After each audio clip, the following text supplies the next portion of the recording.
প্রিয় দর্শক, ভিডিও শুরু করার আগে আমার ছোট্ট একটা অনুরোধ, আপনি ভিডিওগুলি প্রথম থেকে দেখুন, সম্পূর্ণ দেখুন এবং ভালো লাগে লাইক করবেন, অবশ্যই শেয়ার করবেন, সাবস্ক্রাইব করে সঙ্গে থাকবেন।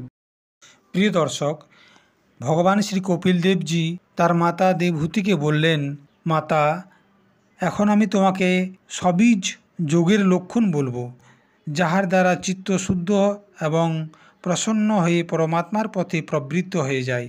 যথাশক্তি শাস্ত্রবিহিত নিজের ধর্ম পালন করা তথা শাস্ত্র বিরুদ্ধ আচরণ পরিত্যাগ করা, প্রারব্ধ অনুসারে যা কিছু পাওয়া যায় তাতেই সন্তুষ্ট থাকা, আত্মজ্ঞানীদের চরণগুলি পূজা করা, বিষয় বাসনাগুলি থেকে দূরে থাকা, সংসার বন্ধন থেকে মুক্তির যে ধর্মগুলি রয়েছে সেই ধর্মের প্রতি প্রেম করা, পবিত্র এবং পরিমিত ভোজন করা, নিরন্তর একান্ত এবং নির্ভয় স্থানে থাকা, মন, বাণী এবং শরীর থেকে কোনো জীবকে কষ্ট না দেওয়া, সত্য কথা বলা, চুরি না করা, প্রয়োজনের অতিরিক্ত কোনো বস্তু সংগ্রহ না করা, ব্রহ্মচর্য পালন করা, তপস্যা করা, শরীরের ভিতর এবং বাহিরকে পবিত্র রাখা, শাস্ত্রগুলির অধ্যয়ন করা, ভগবানের পূজা করা, মুখের কথাগুলির মধ্যে সংযম রাখা, উত্তম আসন পেতে স্থিরতাপূর্বক সেখানে বসা, তারপর প্রাণায়ামের মাধ্যমে নিঃশ্বাসকে জেতার পর ইন্দ্রগুলিকে মনের মধ্যে বিষয় থেকে হাঁটিয়ে হৃদয়ের মধ্যে নিয়ে যাওয়া, মূল আধার আদি কোনো একটা কেন্দ্রের মধ্যে মনকে প্রাণের সাথে স্থির করো, সবসময় ভগবানের লীলাগুলির কথা চিন্তা করো এবং চিত্তকে সমাহিত করো। ব্রত, দান আদি অন্য সাধনাগুলি দ্বারাও সাবধানপূর্বক প্রাণকে জিতার পর বুদ্ধির দ্বারা নিজের কুমার্গগামী দুষ্ট চিত্তকে ধীরে ধীরে একাগ্র করে পরমাত্মার ধ্যানে লাগিয়ে দাও। প্রাণায়াম অভ্যাসের জন্য পবিত্র জায়গায় কুশের আসন অথবা মৃগচর্মাদির আসন পেতে দাও। তারপর শরীরকে সোজা এবং স্থির রেখে সুখপূর্বক বসার অভ্যেস করো।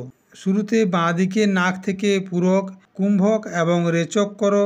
তারপর বিপরীত ডান দিকের নাক থেকে প্রাণায়াম করার পর প্রাণের পথকে শোধন করো, যাহা দ্বারা চিত্ত স্থির এবং নিশ্চল হয়ে যায়। এইভাবে যোগী প্রাণবায়ুকে জিতে নেয়। যখন যোগের অভ্যাস করতে করতে চিত্ত নির্মল এবং একাগ্র হয়ে যায়, তখন নাকের অগ্রভাগের দৃষ্টি জমিয়ে এইভাবে ভগবানের মূর্তির ধ্যান করো।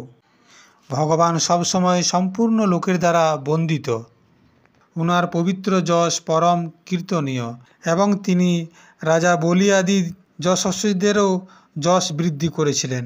এইভাবে শ্রীনারায়ণ দেবের সম্পূর্ণ অঙ্গগুলির সহিত ততক্ষণ ধ্যান করো যতক্ষণ পর্যন্ত চিত্ত সেখান থেকে না হেঁটে যায়। ভগবানের লীলাগুলি বড়ই দর্শনীয়, তাই নিজের রুচি অনুযায়ী দাঁড়িয়ে থেকে, চলতে চলতে, বসে বসে অথবা অন্তর্যামী রূপে স্থিত হয়ে অনেক রূপের বিশুদ্ধ ভাবযুক্ত চিত্তকে চিন্তন করো। এইভাবে যোগী যখন ভালোভাবে দেখবে যে ভগবত বিগ্রহের মধ্যে চিত্ত স্থিত হয়ে গেছে, তখন সে তার সমস্ত অঙ্গের মধ্যে লেগে থাকা চিত্ত বিশেষ রূপে এক এক অঙ্গে লাগাবে।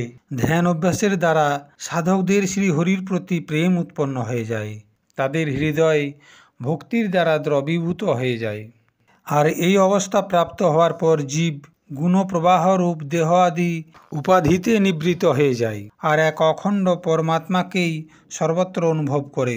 তথা ভূত, ইন্দ্র এবং অন্তঃকরণ থেকে পরমেশ্বর পরমাত্মা সম্পূর্ণ আলাদা, তথা সমস্ত দেহধারী জীবাত্মাও ব্রহ্ম থেকে আলাদা, আর প্রকৃতি থেকে ওনার সঞ্চালক পুরুষোত্তমও আলাদা।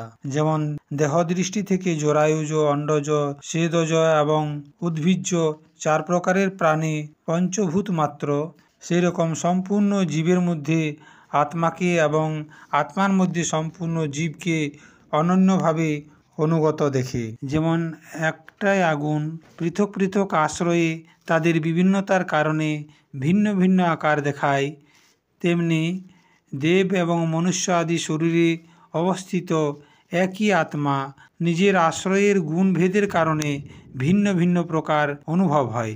অতএব ভগবানের ভক্ত জীবের স্বরূপকে লুকিয়ে কার্যকারণ রূপ থেকে যে পরিণাম প্রাপ্ত করে, ভগবানের সেই অচিন্ত শক্তিময়ী মায়াকে ভগবানের কৃপার দ্বারাই জিতে নিজের বাস্তবিক স্বরূপ ব্রহ্মরূপে স্থিত হয়ে যায়। শ্রীমদ্ ভাগবত মহাপুরাণের তৃতীয় স্কন্ধের 28তম অধ্যায়টির এখানেই সমাপ্ত হলো।